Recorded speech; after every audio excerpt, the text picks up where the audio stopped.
बाबा साहब अम्बेडकर ने कहा था कि काजोल कर पैदा होते रहेंगे। जितने भी कातिया के कुत्ते अंदर बैठे हैं, भाजपा और कांग्रेस के और अन्य पार्टियों के जो दलित सांसद हैं या ओबीसी के सांसद हैं या एसटी के सांसद हैं, उन हरामखोरों का समझना पड़ेगा कि सारा देश खतरे में है, सारा समाज से भी मैं अपील करता हूँ कि जितने ये भाजपा कांग्रेस या अन्य पार्टियों में दलित सांसद बैठे हैं, इन सारे लोगों को जूते मारने का काम करो। और ये जो लोग संविधान को बचा नहीं सकते, इनको चूड़ियां भेंट करो, इनको महिलाओं के कपड़े भेंट करो। जैसे रामदेव भागा था रामलीला मैदान से, इनको संसद से भगाओ। इन हरामखोरों की वजह से अगर संविधान पे कोई बात आए तो किसी बात की परवाह ना करके मुकदमों से नहीं डरना, लाठी गोली से नहीं डरना। जैसे इस देश को 2 अप्रैल को हम लोगों ने बंद किया था, लेकिन कोरोना काल में आपने देखा भगवानों के मंदिरों को भी ताले जड़ दिए गए, है ना। सारे दरबार बंद थे, कहीं पर किसी भगवान की कोई नहीं चली।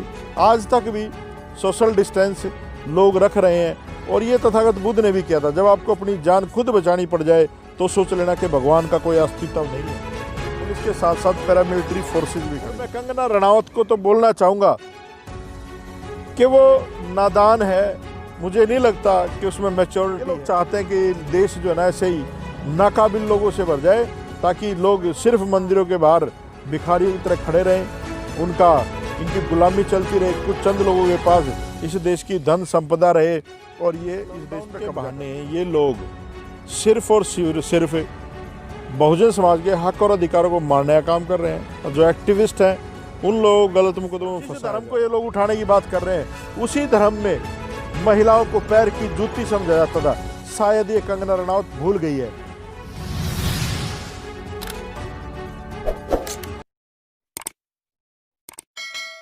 नमस्कार, इस वक्त हम राष्ट्रपति भवन के सामने खड़े हैं, संसद भवन भी पीछे दिख रहा होगा। तो आज हमारे साथ हैं बहुजन योद्धा संदीप कुमार वाल्मीकि, जो बहुजन के मुद्दे लगातार उठा रहे हैं। तो हम इस बात करेंगे, जो सत्यमेव जयते जो लोगो बदला है, उनके बारे में आपकी क्या राय है सर? देखिए, ये जो देश में लॉकडाउन चल रहा है, हाँ जी, आप देख रहे हो कि पूरे देश में कहीं भी लोग इकट्ठा होते हैं उठा करके जेल में डाल देते हैं। हाँ जी। अभी इन लोगों ने मध्य प्रदेश में ओबीसी महासभा के लोगों ने आंदोलन किया, इन्होंने जेल में डालने का काम किया। आज की लेटेस्ट न्यूज़ है, कुछ सफाई कर्मचारी अपने हक अधिकारों की लड़ाई लड़ रहे थे, उनको जेल में डालने का काम किया। तो लॉकडाउन के बहाने ये लोग सिर्फ और सिर्फ बहुजन समाज के हक और अधिकारों को मारने का काम कर रहे हैं। और जो एक्टिविस्ट हैं उन लोगों को गलत मुकदमों में फंसाया जा रहा है।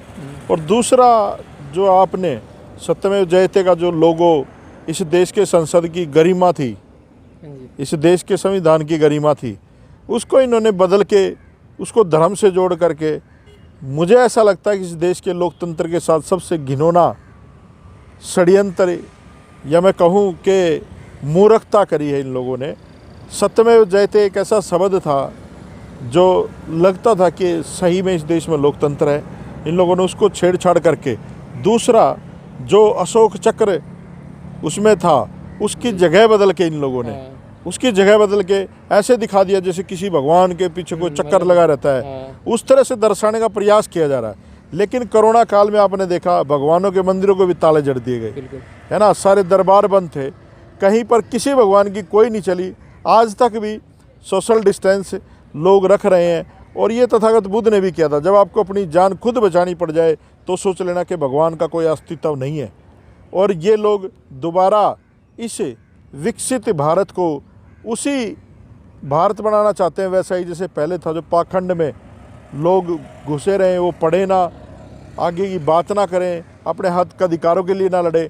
ये लोग चाहते हैं कि देश जो है ना ऐसे ही नाकाबिल लोगों से भर जाए, ताकि लोग सिर्फ मंदिरों के बाहर भिखारियों की तरह खड़े रहें, इनकी गुलामी चलती रहे, कुछ चंद लोगों के पास इस देश की धन संपदा रहे और ये इस देश पे कब्जा कर ले। साथ जिस तरह सर एक कंगना रनावत ने जो बयान दिया था जातिवाद के खिलाफ, तो क्या उनकी क्या मानसिकता दर्शाती है आज?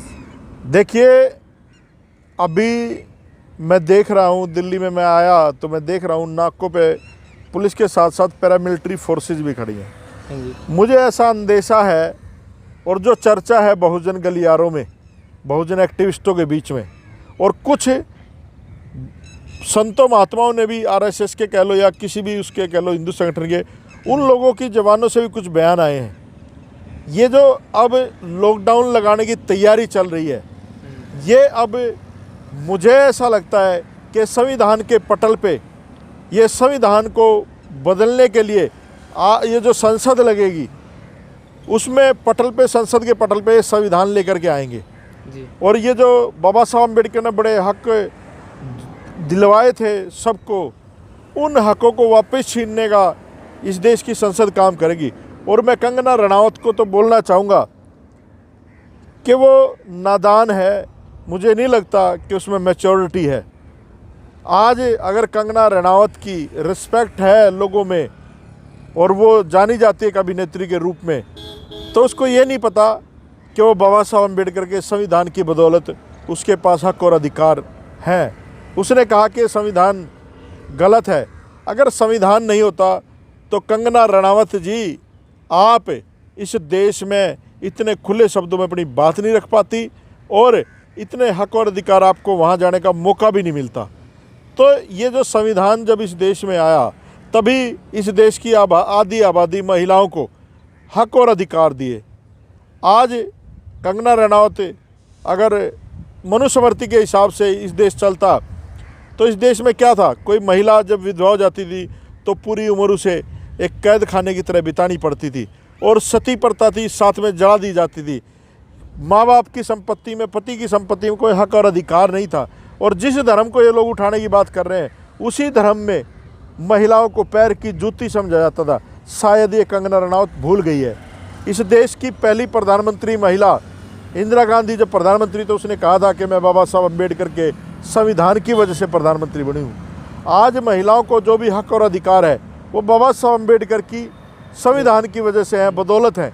बाबा साहब अम्बेडकर ने बड़ा संघर्ष किया, हर इंसान को, यहाँ तक कि पेड़ पौधे जीव जंतुओं तक संविधान में संरक्षण दिया गया। तो मैं कहूँगा कि बचकानी हरकत है। और ये हरकत के पीछे आप ये ना सोचो कि ये कंगना रनावत के बोल हैं। ये लोग जो संविधान विरोधी हैं, जो मनुवादी हैं, ये लोग बड़े बड़े सेलिब्रिटियों से, जो इनकी नज़र में बड़े सेलिब्रिटी हैं, उनसे इस तरह के बयान दिलवाए जाएंगे ताकि संविधान के खिलाफ इस देश में एक माहौल बन सके। और माहौल बना करके उसकी आड़ में ये लोग संविधान बदलने का काम करेंगे। आज मैं पूरे देश में, मेरे पीछे पार्लियामेंट है और जो पार्लियामेंट के अंदर बाबा साहब अम्बेडकर ने कहा था कि काजोल कर पैदा होते रहेंगे। जितने भी कातिया के कुत्ते अंदर बैठे हैं, भाजपा और कांग्रेस के और अन्य पार्टियों के जो दलित सांसद हैं या ओबीसी के सांसद हैं या एसटी के सांसद हैं, उन हरामखोरों को आज समझना पड़ेगा कि सारा देश खतरे में है, सारा समाज खतरे में है। आज ये जो भारतवर्ष है, ये सम्राट अशोक का देश है, बाबा साहब अम्बेडकर का देश है। ये देश खतरे में है, संविधान खतरे में है। आप लोगों को अपनी अंतरात्मा जगानी पड़ेगी। अगर बाबा साहब अम्बेडकर ना होते तो ये लोग संसद के अंदर ना होते। ये पूना पैक्ट के समझौते की वजह से ये लोग आज संसद में हैं, जिसमें बहुत बड़ा सेक्रीफाइस बाबा साहब अम्बेडकर ने किया था। और जो लोग संविधान विरोधी हैं, वो लोग कान खोल करके सुन ले, हम लोग मरने से नहीं डरते, हम किसी भी बलिदान से नहीं डरते। अगर संविधान पे आँच आएगी किसी भी तरह की, तो हम लोग सड़कों पे उतरेंगे और हम लोग छोड़ने वाले नहीं हैं। इस संविधान को बचाने के लिए हमें अपने बच्चों की, अपने परिवार की, अपनी जान की आहुति भी देनी पड़ी तो हम हंसते हंसते भगत सिंह की तरह अपनी जान कुर्बान कर देंगे देश के संविधान के ऊपर। क्योंकि 100 साल जीने से अच्छा है एक साल में ऐसा काम या एक दिन में ऐसा काम कर जाओ कि सदियां तुम्हें लोग याद रखें, जैसा बाबा साहब अम्बेडकर को लोग याद रखते हैं, मान्यवर काशीराम जी को याद रखते हैं। आज पूरे बहुजन समाज से भी मैं अपील करता हूँ कि जितने ये भाजपा, कांग्रेस या अन्य पार्टियों में दलित सांसद बैठे हैं, इन सारे लोगों को जूते मारने का काम करो। और ये जो लोग संविधान को बचा नहीं सकते, इनको चूड़ियाँ भेंट करो, इनको महिलाओं के कपड़े भेंट करो। जैसे रामदेव भागा था रामलीला मैदान से, इनको संसद से भगाओ। इन हरामखोरों की वजह से समाज का बेड़ा गर्क हो रहा, संविधान को तार तार किया जा रहा है। तो आज हम सब लोगों को मिलकर के, एकजुट होकर के प्रयास करना पड़ेगा। और मैं सभी सामाजिक सोशल संगठनों से भी अपील करता हूँ, अगर संविधान पे कोई बात आए तो किसी बात की परवाह ना करके मुकदमों से नहीं डरना, लाठी गोली से नहीं डरना। जैसे इस देश को 2 अप्रैल को हम लोगों ने बंद किया था, इस देश के जो निरंकुशवादी शासक हैं जो लोग मनवादी हैं उनकी ईंट से ईंट बजाने का काम करेंगे। हम सबको इकट्ठे होकर के संविधान को बचाना है। संविधान बचेगा तो हम लोग बचेंगे। मैं जब मंत्री था मैंने 4 लाइनें लिखी थी और आज के समय में वो स्टिक बैठती हैं। मैंने लिखा था अगर संविधान सुरक्षित है तो हम सुरक्षित हैं, अगर हम सुरक्षित हैं तो ये देश सुरक्षित है। अगर हमारे लोगों पे कोई बात आई तो हम लोग फिर छोड़ने वाले नहीं है। इस देश की संविधान जो है वो हमारी सबसे बड़ा गरिमा का विषय है। तो सर ऐसा नहीं लग रहा है कि कोरोना की आड़ में बीजेपी बहुत बड़ा षड्यंत्र खेल रही है? संविधान के साथ कितने बदल की आज जगह जगह प्राइवेटाइजेशन हो रहा है। देखो ये जो आरक्षण बाबा साहब ने दिया, रिप्रेजेंटेशन दिया, ये इनका चुभता है। इन लोगों ने सोचा अगर सरकारी संस्थाएं रहेंगी तो आरक्षण भी रहेगा। अगर सरकारी संस्था बेच दी गई तो ठेकेदार की मर्जी है, आरक्षण खत्म, हमारे लोग वहीं सड़क पे आ जाएंगे। तो ये लोग हैंड टू माउथ करना चाहते हैं। ये बड़े बड़े मंदिर क्यों बना रहे हैं? उसके बाहर भिखारी भी तो चाहिए, वो हमारे ही लोग होंगे भिखारी। इनके लोग पढ़े लिखे लोग देश को चलाएंगे और जो मूर्ख हैं, जो अनपढ़ हैं, वो मंदिर में बैठ के प्रवचन देंगे और बाहर हमारे लोग भिखारियों की तरह लाइन में खड़े होंगे, SC ST OBC के माइनॉरिटी के लोग। तो आज समझने की जरूरत है समाज को। तो शुक्रिया, हमारे साथ थे ये संदीप जी वाल्मीकि जो समाज की संगठनों की बात कर रहे थे। जय भीम।